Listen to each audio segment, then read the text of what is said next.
let me start the panel from Tomasz, and you exactly have a microphone right now. Tell us a little bit, what is your digital strategy? What are the main pillars, and what is your focus right now? Yeah, good morning, everyone. Well, it's a broad question because CSOB is a universal bank, one of the banking leaders on the Czech Republic market. And we do serve both retail clients and SME and corporates. So, but one common thing is that we are going digital as far as we can. We are going straight through processing forward, and we do provide digital assistance through our digital assistant called Kate. So we are trying to save money and time of our clients by providing a seamless digital experience.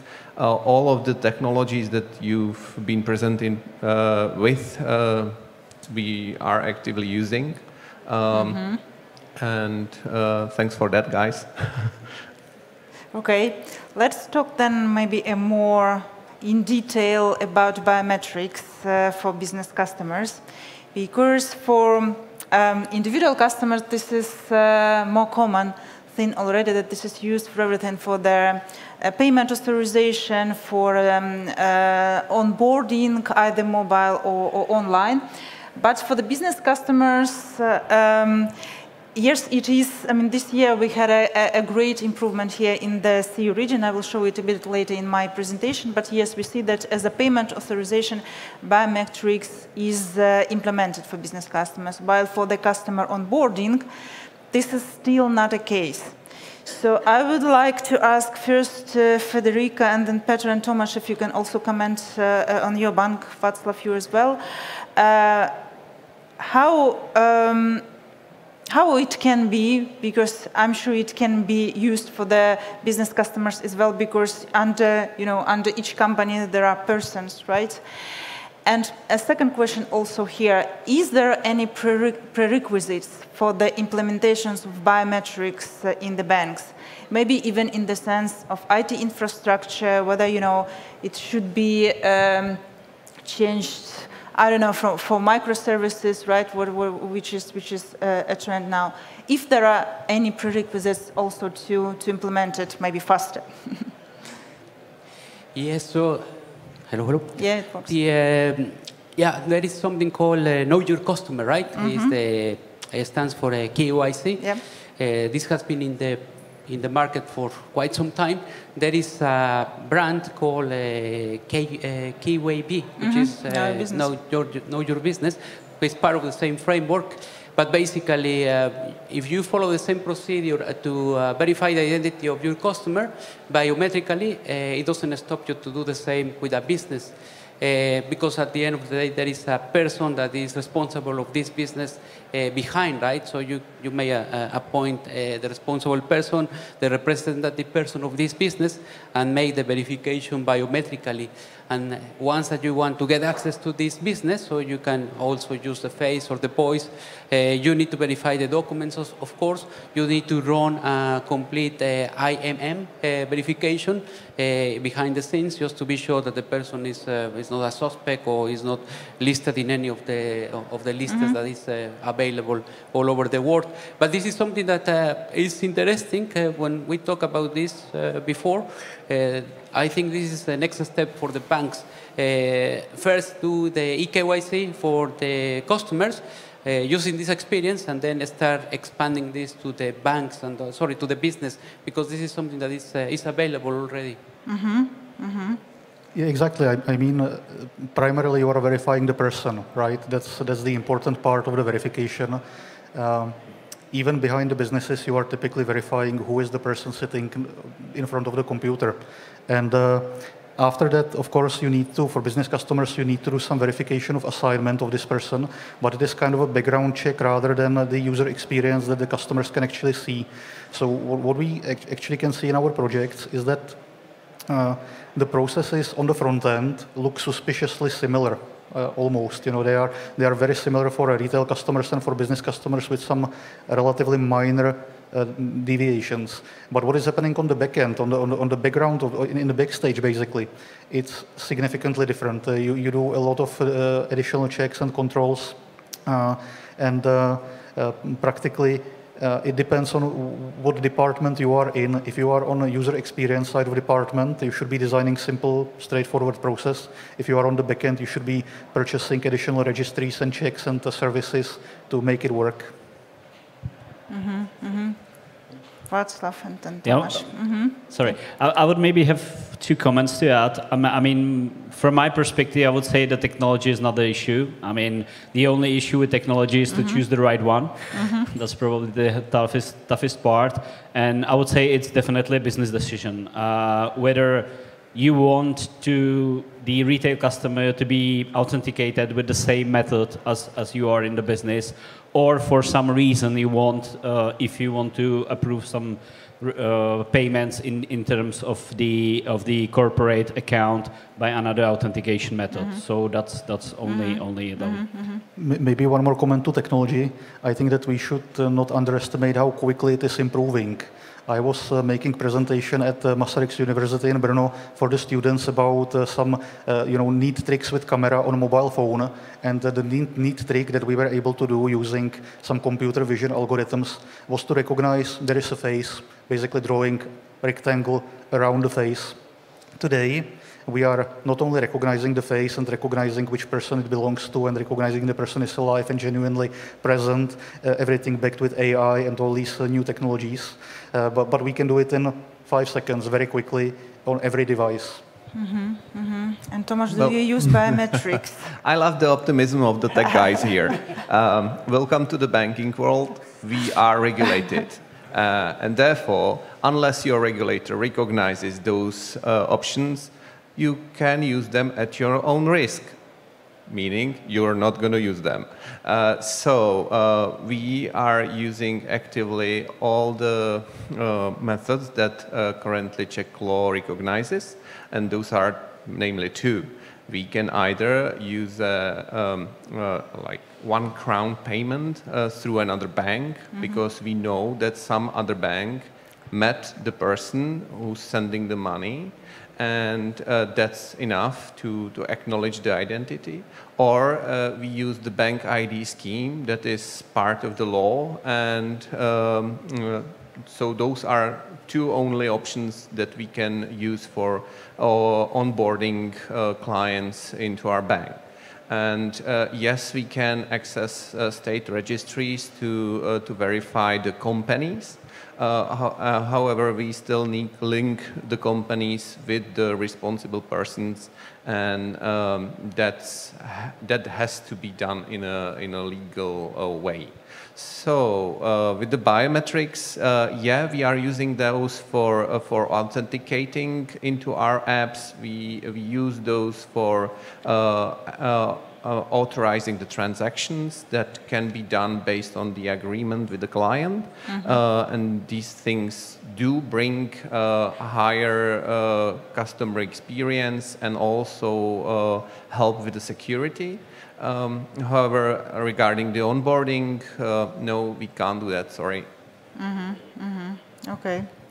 Petr, you would like to comment? I am not disagreeing. I am just trying to show that, I have a big advantage. I'm very grateful that I can do business everywhere in the world currently, meaning that when I travel to Albania and Moldova, which is kind of a gradient from Moldova, Albania, Czech Republic, France, and then you continue all the way from east to west, you can see that these things are actually transitioning. There is some movement.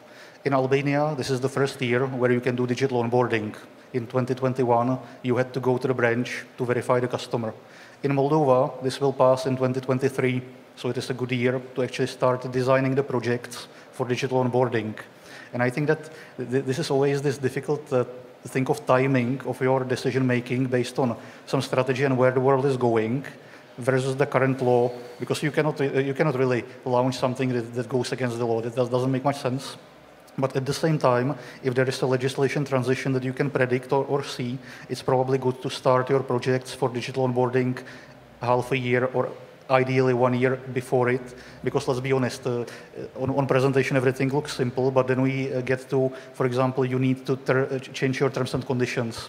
You need 3 months just to do it, and you cannot make it faster, right? So there is a lot of things that you need to do which are slow and take time. Mm-hmm. Yes, so there are a couple of items here is related to the onboarding. So we has to be GDPR compliant. There are local regulations, like in France, it's really tough regulation. Actually, so you need to be GDPR compliant, and then you need to pass the local regulation. The local regulation for biometrics is that you need to go to a local lab, and this lab is trying to get access to your application, is trying to kill it. If they manage to go through the presentation attack, it's like a game. So you lose, and then you need to go back to your lab, fix everything, and then go back to the queue. Well, at least we passed with no errors, and we are helping the regulatory in France. Also in Spain, they're going to do something similar. All the banks, they need to be certified by the cryptology entity. They're going to do this next year. In Germany, they were doing something with video because they didn't trust in the biometrics. Now they are getting rid out of the video because they need to verify that the person is the one. You need to put the passport, play around. What about if you have the person that is printing the Brad Pitt documents? So you're going to go through, right? So this is something that is already getting rid out in Germany. In Austria as well, the legislation is changing. They're going to adopt eKYC without the need of video identification. So I think this is a massive opportunity for the region because all the elements are there, right? So for onboarding, for biometrics, et cetera, et cetera. Mm-hmm, mm-hmm. What about behavioral biometrics? We had some banks announced several years ago that they're testing this method. What do you think about this? But there is no implementations at the moment in our region. Yeah, behavioral biometrics has been there for a long time, similar as voice. The main difference with the face, for instance, or the voice is the person. If we don't really trust now with face biometrics, so it's even more difficult with behavioral, right? From the technical perspective, you get the same accuracy from face and also from the behavioral, because how you move your phone, how you hold the phone, how you are opening the apps. So this is unique for each of us, right? So the press that you put on the phone as well, this is unique from each of us. It has been there, it's already proved in the labs and in a couple of pilots. But it's about the adoption and the trustness, right? And then also the legislation, how this is going to be legislated.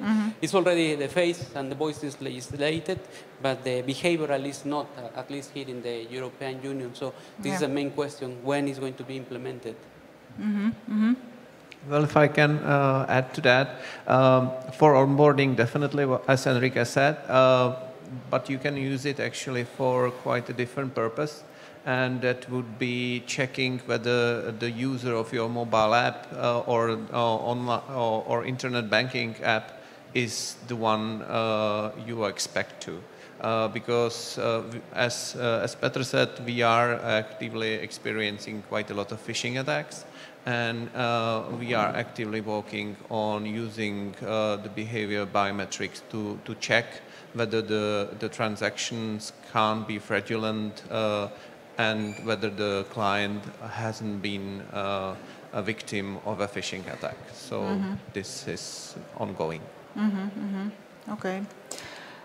We have a question from Olga. Thank you for a question. Firstly to Václav, but then I invite also all the panel to comment. European Union has started initiative of European digital identity implementation. In your opinion, what would be a key challenge to make it happen? What is the key challenge to make it happen? Well, the key challenge. Difficult question. Thank you for this. Well, I would say it's definitely going to happen. For me, the question would be how this is going to work in a real life, because it seems that based on the information that are available, each and every country is supposed to issue its own identity wallet, either driven by the government or a dedicated public company or private company. So now we may see that there will be a number of wallets available through the European market. I think in general this should be a benefit to number of commercial subjects, because it will just simplify the onboarding procedures. It will just simplify some of the authentication steps. The question for me is probably the liability in case there is a fraud, there is a problem. Who is responsible for that, frauds, and who will be, paying for potential damages? But it's definitely going to happen, and I think it's also, as guys mentioned, some of the changes on the market. I think this is some innovation wave that will impact the European market within the next 2-3 years, and I think it's relevant to follow this. Yeah, well, we are doing the research as well on the eIDAS. There is a lot of talks. But basically it's more related to the processes that you need to follow to be compliant. We were concerned, right, because we are an American company. We don't have any databases here, any server, but we follow this, and this initially is related to the procedures that you are following to be compliant with this regulation. But there are a lot of changes. So they issued the first draft already. They are talking about the second draft more officially within the next year. So we just need to follow up what is happening and which changes they're going to do and how this is going to impact, because as Blaka said, so this is something that they want to implement across the European Union. But also, as a country, you can create your own amendment for the regulation. The one who is more advanced on this is Estonia. They are really advanced. This is a digital country, and so probably they are using it like a guinea pig. Everything that is happening there, that is working there, probably they're going to replicate in the rest of the European Union. Okay. I think the main obstacle will be, first of all, adoption by states in European Union. So basically, it needs to happen. And the second one would be related to it, which is different standards on different markets, which still happens. If you look at eIDAS 1, it actually works pretty well based on identity federation wherever it is implemented. I can routinely log into my Slovak, e-government offices. I'm not Slovak originally, but I need to access it sometimes for company purposes. But it works very well, but only in some countries. And to me, I'm a little bit puzzled by the intention of eIDAS 2, because the motivation was that eIDAS 2 had very slow adoption based on commonly known technologies like federated identity. And the eIDAS 2 basically says, okay, so let's introduce blockchain and distributed identity, and it becomes actually quite complex. So I'm not sure that adoption of it will be higher than with eIDAS 1 from my perspective. Do you have questions here in the room? No questions. Yes. Can you go to us to have a microphone? Can we have an extra microphone? Tomasz will share. Thank you, Tomasz. Maybe one comment, because I love the passion and the opinion of the colleagues who are providers here, that there are unlimited possibilities and this should go fast, and the biometrics and digital onboarding should be like a plane. But at the very same time, I completely agree with Tomasz, because I represent the BNP Poland. Yes, I'm also in digital onboarding. The main issue, in my opinion, is let's say, lack of interoperability. Because what Tomasz said, if you want to digital onboard in Czech, you can do it by penny payment and something other. On the contrary, in Poland, you cannot do it anymore by penny payment, because the regulator said, when there's one fraudster and he opens one account, and then by penny payment, he can open unlimited number of accounts in any bank. So it's not good anymore, although it was good for a number of years. You can do it by biometrics, but you have to do it especially as our regulators say. So there is no such regulation in any other country. And if you look from the global supplier perspective, Poland and Czechia should be, quite the same. Not only we're in the European Union, but we're neighbors. Yeah, and I believe that's one of the main obstacles. And I would love IDAS to just work, but I believe that lack of, let's say, intra-European regulations will still be a huge obstacle. I don't know if you agree, because that can also be a question, not only a comment. Thank you. Yeah, thank you. Thank you very much. Paweł Jaszewski, BNP Paribas, Poland. Thank you for your comments. And interoperability will be the topic of the other panel that will happen today. I just want to say that I agree. It was actually my previous comment. If you look, for example, on French regulation, yes, there is a strict process. We went through the audit by ANSI. It took us 3 years.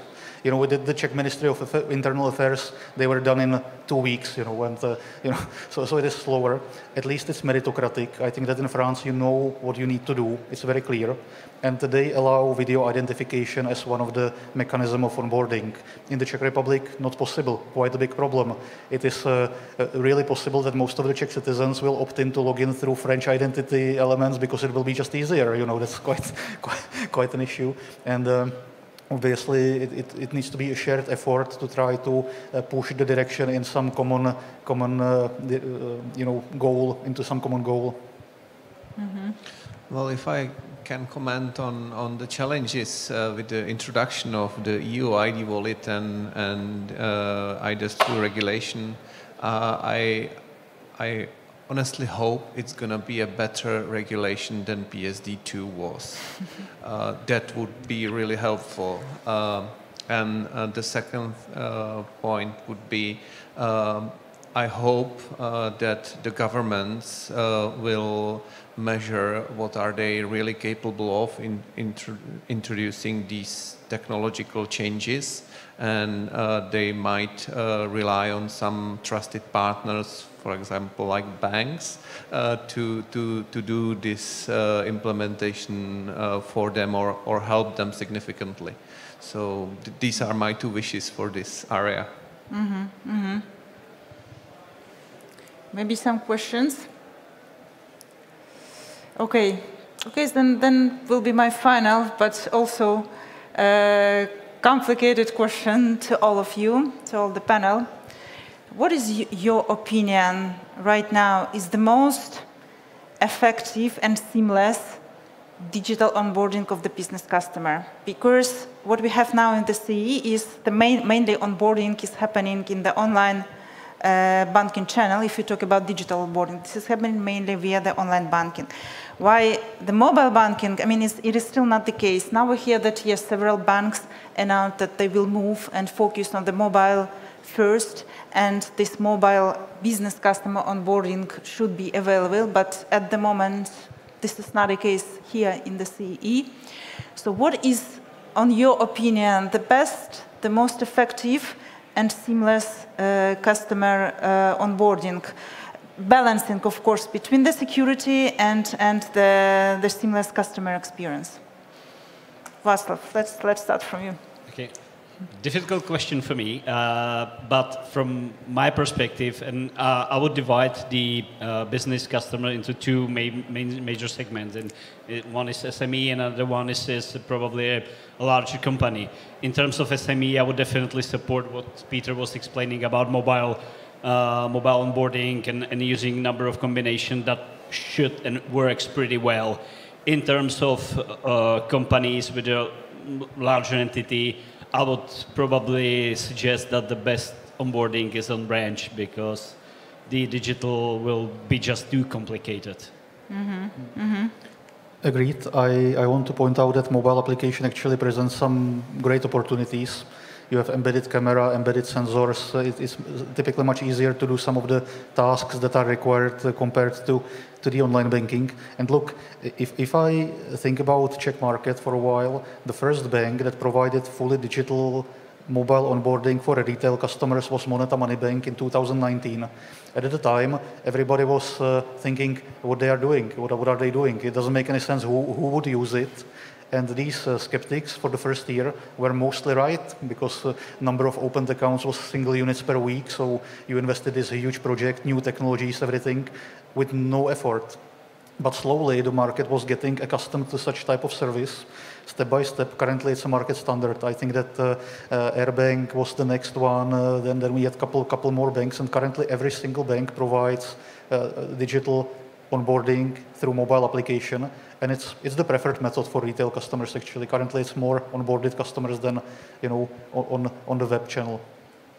Maybe if I may add on this, I mean, it's worth to mention that also the platforms and the devices went through some evolution. And comparing mobile devices 5 years ago, the security and the level of protection of data is much different than today's devices. So I would say that there is also quite a lot. One more comment to it, exactly. And I sometimes play the role of consultant for the banks. We are a product-oriented company, but sometimes I'm just helping with consulting.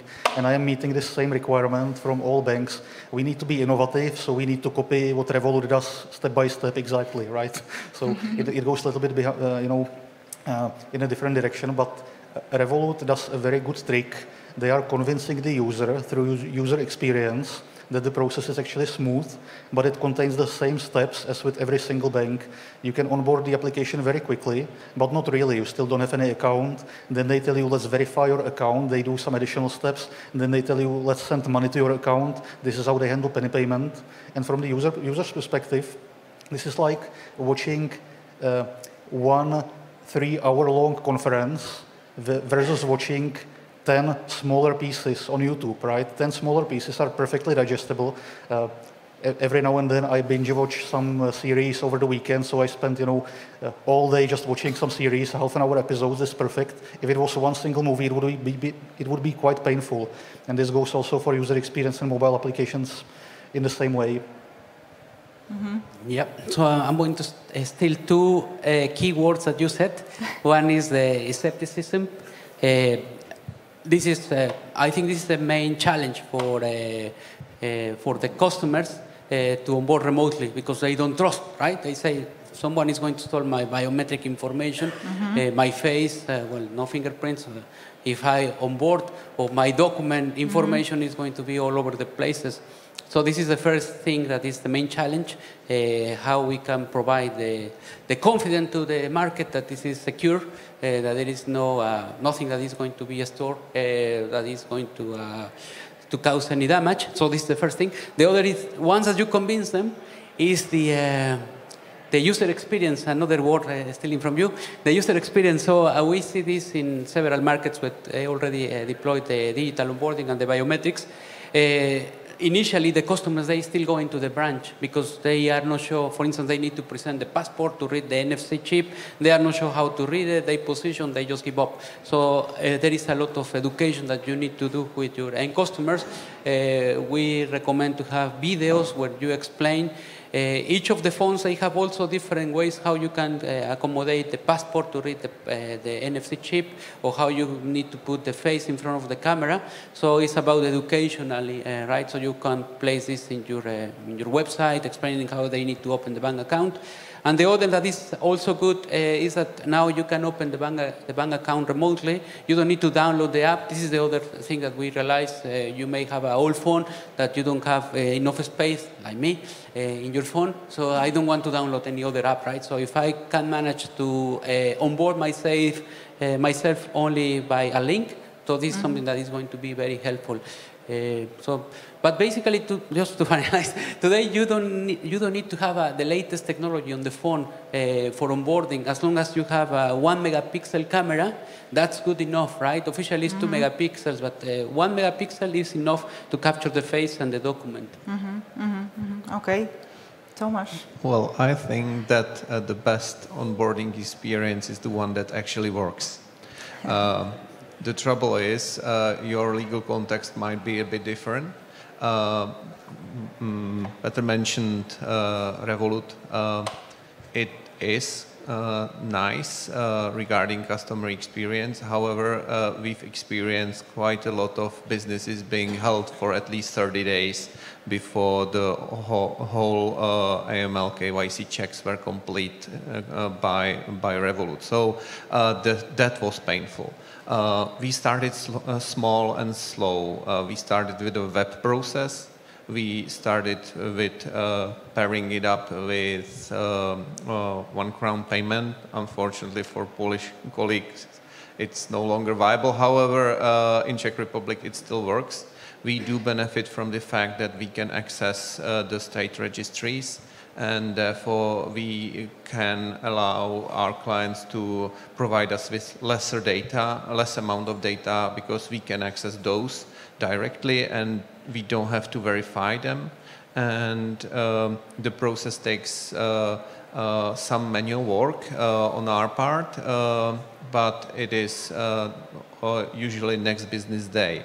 It works for all small entrepreneurs. It works for 1 or 2 person-led companies, and we are right now working on delivering it for building societies and larger enterprises.